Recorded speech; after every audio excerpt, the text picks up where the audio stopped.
Hi hello வணக்கம், இது உங்கள் சிவி ஜோன். சிலர் எப்படி இருக்கீங்க? இன்னைக்கு பார்த்தீங்கன்னா தரமான சூப்பரான விஜய் சேதுபதி அவர்களுடைய எபிசோடுக்காக நம்ம எல்லாரும் காத்துட்டு இருக்கோம். அது மட்டும் இல்லாமல் இன்னைக்கு வைல்ட் கார்டு என்ட்ரி வரப்போகுதுன்னு சொல்லிட்டு ஒரு பெரிய எதிர்பார்ப்பு. அது மட்டும் இல்லாமல் இந்த தூண்டு போன பிக் பாஸ் சீசனை தூக்கி நிறுத்துறதுக்கு இந்த வைல்ட் கார்டு என்ட்ரி வந்தாதான் நம்ம வந்துட்டு இந்த பிக் பாஸ் சீசன் 9 தொடர்ந்து வந்துட்டு பார்க்க முடியும் சந்தோஷமா அப்படின்னு சொல்லிட்டு நிறைய பேர் வந்துட்டு ரொம்ப ஆவலாக காத்துட்ருக்காங்க. அது மட்டும் இல்லாமல் யார் வருவாங்க அப்படின்னு சொல்லிட்டு ஒரு பெரிய ஏக்கமும் இருக்குது. நிறைய பேர் வந்துட்டு ஒரு சில விஷயங்களை ஷேர் பண்ணியிருக்காங்க. அது உண்மையாக பொய்யான்னு தெரியல.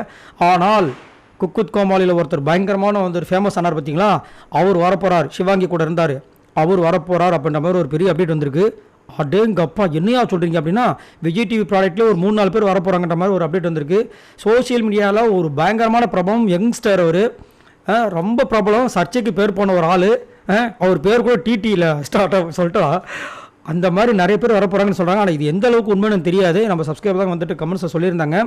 ஸோ அஃபிஷியலாக ஒரு நியூஸ் வந்துச்சுன்னா கண்டிப்பாக நான் அப்டேட் பண்ணுறேன். ஸோ பயங்கரமாக இருக்க போகுது இன்றைக்கி எபிசோட். அது மட்டும் இல்லாமல் இன்றைக்கி கண்டிப்பாக எவிக்ஷன் இருக்கணும், அதில் அரோரா போகணும்னு சொல்லிட்டு நிறைய பேர் வந்து போர்க்கொடி தூக்கி அரோரா ஒழிக அப்படிலாம் சொல்லிட்டு இருக்காங்க. ஏன்னா பிக் பாஸ் விட்டு வெளியே போ, நீ வந்து நிறைய பிரச்சனை இருக்குது அப்படி இப்படின்னு சொல்கிறாங்க. துஷாரோட கேம் போச்சு அப்படின்னு. அதேமாதிரி இன்னொரு பக்கம் வந்து எஃப்டின்ற எஃப்ஜியை வெளியே அனுப்பு, இந்த பொண்ணா இந்த எஃப்ஜியாவால் தான் ஆதரியோட கேம் போச்சு அப்படின்னு சொல்லிட்டு ஒரு பக்கம் வந்துட்டு போர்க்கொடி தூக்கிட்டு போகிறாங்க. ஒரு பக்கம் ஆதரியோட ரசிகர்கள் எது எப்படி இன்றைக்கி எவிக்ஷன் இல்லை இருக்காது, ஏன்னா தீபாவளிங்க, அதனால் நம்மளை ஏமாற்றிடுவாங்க அப்படின்னு சொல்லிட்டு ஒரு பக்கம் இருக்காங்க. பட் எனக்கு தெரிஞ்சு கண்டிப்பாக எவிக்ஷன் இருக்கும். அது சிங்கிள் எவிக்ஷனா டபுள் எவிக்ஷனான்றத ஒரு பெரிய விஷயம். அது மட்டும் இல்லாமல் எனக்கு என்ன தோணுது அப்படின்னா, இது வரைக்கும் எந்த சீசனும் இல்லாத அளவுக்கு போன வாரமே வந்துட்டு பெரிய ட்விஸ்ட் என்னன்னா, ஆல்ரெடி நந்தினி போனப்பயே ஒருத்தவங்க போனாங்க, பிரவீன் காந்தி அனுப்பியிருக்காங்கன்னா ஒரு பயங்கர ட்விஸ்ட், எப்படி நடக்கிறதுக்கு வாய்ப்பே இல்லை, அதையும் நடத்திட்டாங்க. அப்போது கன்ஃபார்மாக வந்துட்டு இந்த வாரமும் வந்து எவிக்ஷன் இருக்கும். எவிக்ஷன் இருக்கும். சிங்கிள் எவிக்ஷன் டபுள் எவிக்ஷன்ன்றது மட்டும் தான் டவுட்டு. சரி, நீங்கள் உங்களோட கருத்து சொல்லுங்கள். அது மட்டும் இல்லாமல் இந்த வாரம் பார்த்தீங்கன்னா ரென்னகலில் பூமியாக இருக்க போது போன வாரத்தை விட அப்படின்ற மாதிரி தான் தோணுது. ஏன் அப்படின்னா விஜய் பார்வதி நிறைய விஷயங்கள் சம்பவங்கள்லாம் பண்ணியிருக்காங்க. போன வாட்டி செம்ம வாட்டி கொடுத்தாரு. அது மட்டும் இல்லாமல் அவன் ஆம்பளை திமிரு அப்படின்ற ஒரு வார்த்தை யூஸ் பண்ணியிருக்காங்க. அதேமாதிரி எஃப்ஜே வந்து கெட்ட வார்த்தைகள் எக்கச்சக்கமாக யூஸ் பண்ணியிருக்காரு. ஸோ இதெல்லாம் வந்து நம்ம விஜய் சேது வந்து கேட்கணும் அப்படின்ற மாதிரி ஒரு பெரிய எதிர்பார்ப்பு இருக்குது. சரி, இப்போ வந்துட்டு இந்த வாரம் வந்து பார்த்தீங்கன்னா மொத்தமாக வந்துட்டு 9 பேர் நாமினேஷன்ஸில் வந்தாங்க. 9 பேர், சரிங்களா? இதில் வந்து யாருக்கு போகிறதுக்கு வாய்ப்பே இல்லை அப்படின்றத ஒன்பையான பார்க்கலாம். ஸோ இந்த வாரம் பார்த்தீங்கன்னா ஒரே ஆதிக்கம் தான். யார் வேறு யார், நம்மளுடைய திவாகர், வாட்டர்மெலன் ஸ்டார் திவாகர் நடிப்பு அரக்கன், கை அப்படியே உதறணும். பா, என்னையா நடக்குதுன்ற மாதிரி இருக்குது. யாரையா இப்படியா, அதாவது இவர் வரும்போது பார்த்தீங்கன்னா இவரை யாரையா உள்ளே சேர்த்துது அப்படின்னு சொன்னவங்க வாயானா, இவர் இல்லைன்னா பிக் பாஸ் 9 இல்லையா, நீ வேறு கண்டென்ட் குடோனியா அப்படின்ற மாதிரி சொல்கிற அளவுக்கு இந்த பிக் பாஸ் சீசனோட பிளாட்ஃபார்மை சூப்பராக யூஸ் பண்ணுற ஒரே ஒரு கண்டஸ்டன்ட் எனக்கு தெரிஞ்சு திவாகர் மட்டும்தான். இந்த வந்த எல்லா கண்டஸ்டன்ஸ்லையும் எல்லா கிடைச்ச ஒரு வாய்ப்பையும் வந்து அவருக்கு சாதகமாக பயன்படுத்திக்கிறாரு. வெளியில் தெரியணும் எனக்கு, அது நெகட்டிவோ பாசிட்டிவோ. அதே மாதிரி கண்ணியமான ஒரு கண்டஸ்டன்ட் நான் கண்டிப்பாக சொல்லுவேன். ஏன்னா நிறைய இடங்களில் வந்துட்டு பொண்ணுங்க கூட போயிட்டு அதாவது கொஞ்சம் ஒரு மாதிரி பிஹேவ் பண்ணுறதுன்னு நிறைய பேர் சொல்கிறாங்க. ஆனால் நைட்டு ஒரு இடத்துல வந்துட்டு இங்கே அரோரா பக்கத்தில் சபரி எல்லாருமே இருக்காங்க நைட்டு, சரிங்களா? அரோரா பற்றி உங்களுக்கே தெரியும். நடுவில் வந்து துஷாருக்கு ஒரு முத்தத்தை கொடுத்து அது ஒரு பெரிய பிரச்சனையாகி போச்சு, பித்தமாகி போச்சு நிறைய பேருக்கு. இன்னும் அவங்களுக்கு மட்டும்தானா அப்படின்ற மாதிரி.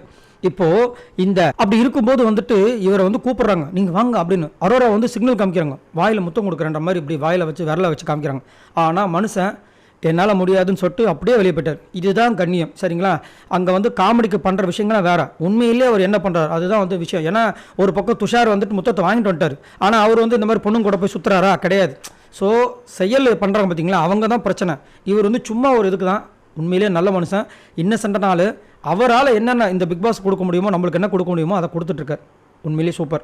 அடுத்து ப்ராப்ளம் இல்லாத ஒரு பர்சனாக கண்டிப்பாக சபரியை சொல்லலாம். நேற்று வந்துட்டு சபரிக்கு வந்துட்டு ஒரு பயங்கரமான ஒரு டெஸ்ட் காத்துட்டு இருந்தது. என்னென்னா கனியை குத்திட்டாங்க போல இருக்குது. ஸோ கனி தான் இந்த வாரம் வந்துட்டு கேப்டனாக வந்திருக்காங்க. சபரிக்கு அந்த வாய்ப்பு கிடைச்சிருந்தா நான் ரொம்ப சந்தோஷப்பட்டிருப்பேன். ஏன்னா சபரிக்கிட்ட அந்த ஒரு திறமை இருக்குது. எல்லாரும் அனுசரித்து போகிறதும் எல்லாரும் கலாய்க்கிறதும் எல்லாமே இருக்குது அவர்கிட்ட, சரிங்களா? ஒருத்தர் கலாய்ச்சிட்டா அவங்களை எப்படி நைஸ் பண்ணணும்னு அவருக்கு தெரியும். யார்கிட்ட வேணாலும் நீங்கள் வந்துட்டு பாருங்கள், சண்டை போட்டுட்டு உடனே சமாதானம் வருது இந்த சபரிக்கிட்ட மட்டும்தான். மற்றவங்கிட்டலாம் மூஞ்சி தூக்கி வச்சுருந்தா இருக்காங்க. ஸோ அந்த அளவுக்கு வந்துட்டு இப்போ கொண்டு வந்துட்டார். அதேமாதிரி அவர் வந்து நேற்று வந்து விட்டு கொடுக்குற கேம் ஒன்று தொடர்ந்து ஒரு 2-1.5 வாரமாக பண்ணிட்டு இருந்தார். பிக் பாஸ் நேற்று அதுக்கே ஒரு வார்னிங் மாதிரி கொடுத்தாரு, இந்த மாதிரி பண்ணாதீங்க, முதல் பொறுப்பு கொடுத்து அதை வந்து தட்டழிக்காமல் அதை வந்து நீங்கள் யூஸ் பண்ண பாருங்கள் அப்படின்ற மாதிரி சொல்லியிருந்தாரு. சப்போஸ் சபரி வந்து இந்த கேப்டன் வந்து நல்லா இருந்திருக்கும். அது மட்டும் இல்லாமல் சபரியெல்லாம் கண்டிப்பாக டாப் 5 வந்து கன்ஃபார்ம் ஒரு சில பேர் யோசிக்கிறாங்க இவர் வந்து டாப் வின்னராக வரதுக்கும் வாய்ப்பு இருக்குன்னு. பட் என்ன கேட்டிங்கன்னா இந்த வைல்ட் கார்டு வந்ததுக்கு அப்புறமா தான் அது தெரியும். ஆக மொத்தத்தில் இப்போ வந்து சபரிக்கு பிரச்சனையே கிடையாது. அடுத்தது பிரச்சனை இல்லாத நபர் பார்த்தீங்கன்னா விஜய் பார்வதி. இப்போதைக்கு கண்டென்ட் குடோன் பார்த்தீங்கன்னா நம்ம விஜய் பார்வதி தான். என்னதான் வந்துட்டு அவங்க அதாவது பண்ணாலும் நெகட்டிவாக இருந்தாலும் இப்போதைக்கு பார்த்தீங்கன்னா அவங்க இல்லைனா வீடு வந்துட்டு ஷைன்னு போயிடும். சரிங்களா, அந்த மாதிரி தான் இருக்குது. அது மட்டும் இல்லாமல் நேற்று வந்துட்டு யாருமே ஃபஸ்ட்டு பர்ஃபார்மன்ஸில் கொடுக்கல. போன வாட்டி பார்த்தீங்கன்னா ஃபஸ்ட்டு பர்ஃபார்மன்ஸை நிறைய பேர் சொன்னாங்க. ஆனால் இந்த வாட்டி சொல்லவே இல்லை, பெஸ்ட்டுக்கு தான் சொல்கிறாங்க. ஏன்னா அந்த அளவுக்கு ஒரு பக்கம் இரிட்டேட்டாக இருந்தாலும் அதை ஒரு பேர் எடுத்துட்டாங்க. ஆனாலும் நேற்று கமருதீன் கூட சேர்ந்து இந்த ரம்யாவை கலாய்ச்ச விஷயங்கள், சபரியை கலாய்ச்ச விஷயங்கள்லாம் கொஞ்சம் டூ மச் இருந்துச்சு. டூ மச் இல்லை, டூ மச். அதை கொஞ்சம் கம்மி பண்ணும். ஏன்னா எல்லாருக்குமே வந்து இவங்க பண்ணுறதுல பிடிக்குமா கேட்டிங்கன்னா இவங்களுக்கும் ஒரு சில ஃபாலோவர்ஸ் இருப்பாங்க, அவங்களுக்கு பிடிக்க தான் செய்யும், இல்லைன்னு சொல்ல. ஆனால் எல்லாருக்குமே பிடிக்குமா கண்டிப்பாக இரிட்டேட் தான் ஆகுது. ஏன்னா விஜய் பார்வதிக்கு எனக்கே வந்து கொஞ்சம் ஒரு சில விஷயங்கள் பிடிச்சிருந்துன்னு பண்ண சப்போர்ட்டு. சரி ஓகே, சபரி வந்து அன்னைக்கு கலாய்க்கிறாங்கன்னா அவர் வந்துட்டு இவங்களுடைய அந்த ஃபேஸ் மாஸ்க் எடுத்தாங்கன்னு சொல்லிட்டு ஓகே பண்ணாங்க. அதுக்குண்டு எல்லா நேரமும் எப்போ பார்த்தாலும் கண்டோடு சுற்றிட்டு இருந்தா எப்படிமா இது கேரக்டர் அனலைசிங் கேம்மா அப்படின்ற மாதிரி இருக்குது. ஸோ நீங்கள் உங்களோட கருத்து சொல்லுங்கள். ஆனாலும் விஜய் பார்வதிக்கு பிரச்சனையும் கிடையாது. அடுத்தது பிரச்சனை இல்லாத நபர் பார்த்தீங்கன்னா கமருதீன். கண்டிப்பாக வந்து கமருதீன் வந்துட்டு ஒரு நல்ல ஒரு கேமை கொடுத்தார் அப்படின்னா டாப் 5ல கன்ஃபார்ம் இருப்பார். அந்த மாதிரி ஒரு பர்சன். அதே மாதிரி இவருக்கு ஃபாலோவர்ஸ் இருக்காங்க. என்ன தான் தப்பு பண்ணாலும் சப்போர்ட் பண்ணுறதுக்கு ஒரு 10-20 பெண்கள் வந்து கமெண்ட்ஸில் வந்துடுறாங்க. வந்து அண்ணா அவர் ரொம்ப நல்லவருங்க, அவருக்காக சப்போர்ட் பண்ணுங்க இப்படின்னு கேட்குறாங்க. அண்ணா அந்த அளவுக்கு அவர் நல்லவர் அப்படி கேட்டிங்கன்னா அந்த அளவுக்கு நல்லவராக சீரியல் நடிச்சிருக்காரு. சரி, ரியல் லைஃப்பில் பிக் பாஸில் வந்து ஏதாவது பண்ணுவாராம் பார்த்தீங்கன்னா அதாவது கேப் கிடைக்கும் போதெல்லாம் பார்த்தீங்கன்னா யாராவது ஒருத்தரை வந்து அசிங்கப்படுத்துறது தான் ஒரு கேமாக வச்சிருக்காரு. அதுலேயும் குறிப்பாக திவாகர் அவருக்கு சித்தப்பாவான். இவருக்கும் அவருக்கும் 5 வயசு தான் டிஃப்ரெண்ட். ஒரு சில பேர் வந்து வயசு தெரியாதுன்ற காரணத்தினால அடுத்தவங்களை வந்து அந்த ஒரு உருவத்தை வச்சு சித்தப்பான்னு கிண்டல் பண்ணுறது, உருண்டன் கிண்டல் பண்ணுறது, தூணு துப்புறது, இதெல்லாம் வந்து ரொம்ப ரொம்ப கண்டிக்கத்தக்க விஷயம். அதை தொடர்ந்து அவர் ஈடுபட்டுறதுனால தான் அவருக்கு ஓட்டு கம்மியாகுது. இல்லைனா இவரெல்லாம் வந்து இன்னும் டாப்பில் வரக்கூடிய ஆள். அதேமாதிரி ரொம்ப சுயநலமாக இருக்கார். அந்த சுயநலத்தை அவர் கம்மி பண்ணால் இன்னும் சூப்பராக வரலாம். பார்க்கலாம் என்ன நடக்குதுன்னு. ஆனால் இப்போதைக்கு அவர் போக மாட்டார். அடுத்தது பார்த்தீங்கன்னா பிரச்சனை நபரில் யாருக்கான அப்சரா. என்னையா சொல்கிறீங்க கேட்டிங்கன்னா ஆமாங்க, அப்சரா வந்துட்டு ஆக்சுவலாக போகிற மாதிரி தான் இருந்தாங்க. நேற்று ஒரு கதை சொன்னாங்க. அப்சராவுக்கு ஓட்டு போகிறாங்களோ இல்லையோ அவங்க அம்மாவையும் அவங்க அண்ணன் நினச்சி ஓட்டு போட்டிருப்பாங்க.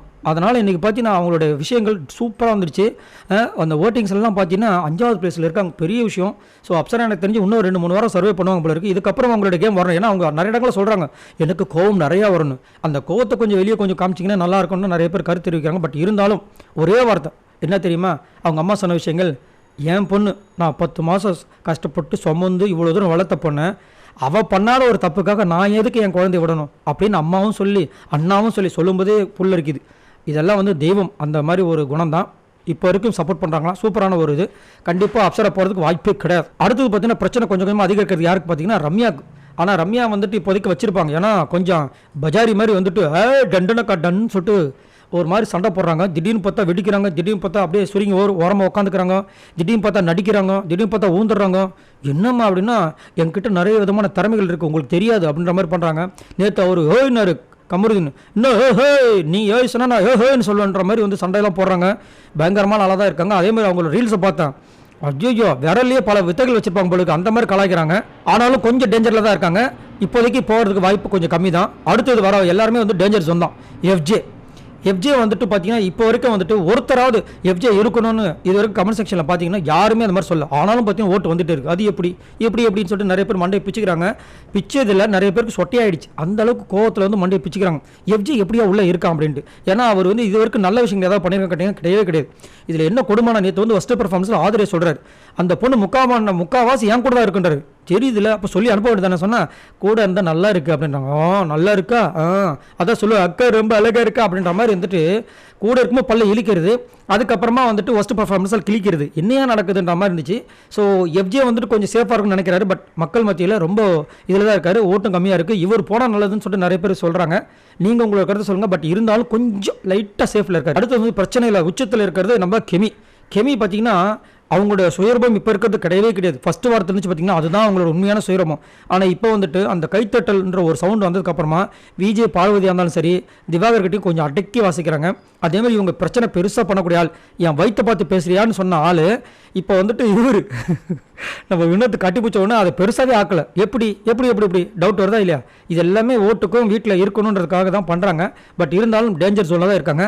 லாஸ்ட்டாக நம்ம ஆள் இல்லை, எப்போ சாரிப்பா நம்ம ஆள் இல்லை, பிக் பாஸோட ஆள் அரோரா சாரி துஷாரோட ஆள் அவங்க தான் இப்போ இருக்காங்க. இன்றைக்கி கண்டிப்பாக ஆணித்தரமாக சொல்கிறேன் அரோரா தான் போக போகிறாங்க அப்படின்னு சொன்னவொடனே நிறைய பேர் என்ன சவுண்டு கொடுக்குறது என் காதில் கேட்குது. ஏன்னா இந்த அரோரா வந்ததுலேருந்து பார்த்தீங்கன்னா துஷாரோட கேம் போச்சு, பிக் பாஸோட மானமே போச்சு. அந்த மாதிரி தான் வந்து போயிட்டுருக்கு. உள்ளே பேசுகிறாங்க. அதாவது சிங்கிள் மீனிங் கூட கொஞ்சம் கஷ்டமாக இருக்கும், double meaning, triple meaning, 4 meaning, 5 meaning போயிட்டுருக்கு. அதனால் இந்த அரோரா எனக்கு தெரிஞ்சு டாட்டா பாய் பாய் சொல்கிறதுக்கு ரெடியாக இருக்காங்க. ஸோ கண்டிப்பாக இந்த வாரம் பார்த்தீங்கன்னா எவிக்ஷனில் அரோரா தான் போக போகிறார்கள். அப்படி டபுள் எவிக்ஷன் இருந்துச்சுன்னா கெமியும் சேர்ந்து போவார்கள், இல்லை எஃப்ஜே சேர்ந்து போவாங்க அப்படின்ற மாதிரி இருக்குது. உங்களோட கருத்துக்களை சொல்லுங்கள். இந்த வாரம் யார் வெளியே போனால் சூப்பராக இருக்கும்? என்ன கேட்டிங்கன்னா கண்டிப்பாக அரோரா தான் போகணும். கூட எஃப்ஜே அமுச்சு விட்டா அடுத்த வாரம் கேம் வேறு லெவலில் இருக்கும். சரி, உங்களோட கருத்துக்களை சொல்லுங்கள். மறக்காமல் கமெண்ட்ஸ் பண்ணுங்கள், லைக் தட்டி. இந்த மாதிரி நிறைய அப்டேட்ஸ் உங்களுக்காக சுட சுட காத்துட்ருக்கு. சப்ஸ்கிரைப் பண்ணுங்கள். பாய் நண்பர்களே.